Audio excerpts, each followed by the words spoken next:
તાજા સમાચાર તમારી ભાષામાં મેળવવા માટે ડાઉનલોડ કરો ગુજરાતી મિડડેની app.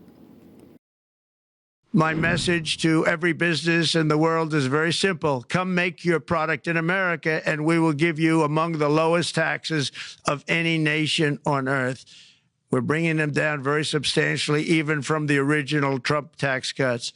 But if you don't make your product in America, which is your prerogative, then very simply you will have to pay a tariff, differing amounts, but a tariff which will direct hundreds of billions of dollars and even trillions of dollars into our treasury to strengthen our economy and pay down debt.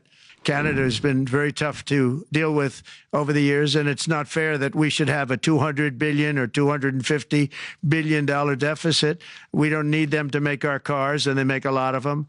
We don't need their lumber because we have our own forests, et cetera, et cetera. We don't need their oil and gas. We have more than anybody. So, just as an example, with Mexico, we're dealing with Mexico, I think, very well.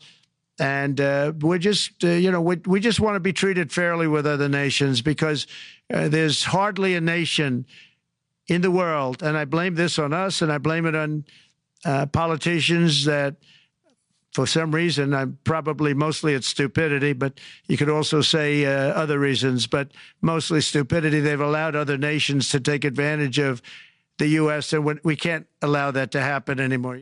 All we want is fairness. We just want a level playing field. We don't want to take advantage. We've been having massive deficits with China.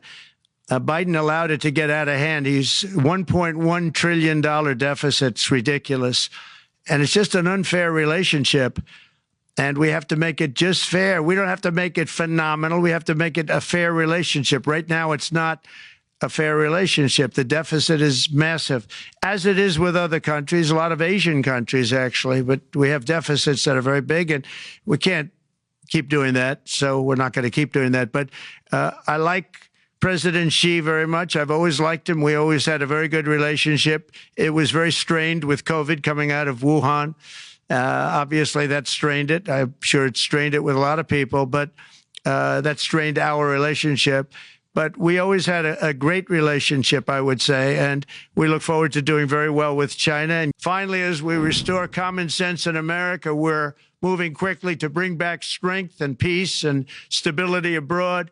I'm also going to ask all NATO nations to increase defense spending to 5% of GDP, which is what it should have been years ago.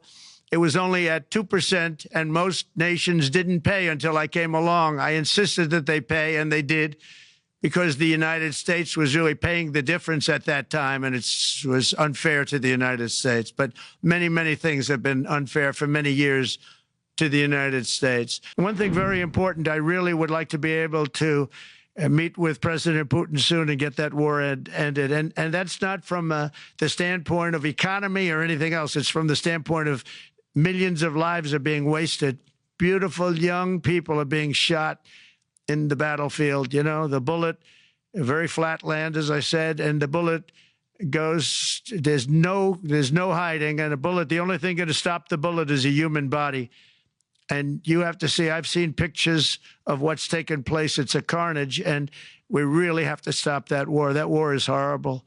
And I'm not talking economy. I'm not talking economics. I'm not talking about natural resource. I'm just talking about there's so many young people being killed in this war. And that's not including the people that have been killed as the cities are being, knocked down building by building. So we really should get that stopped. Subscribe કરો Gujarati midday. Bell icon પર click કરીને મેળવો તમામ વિડીયોના direct notification.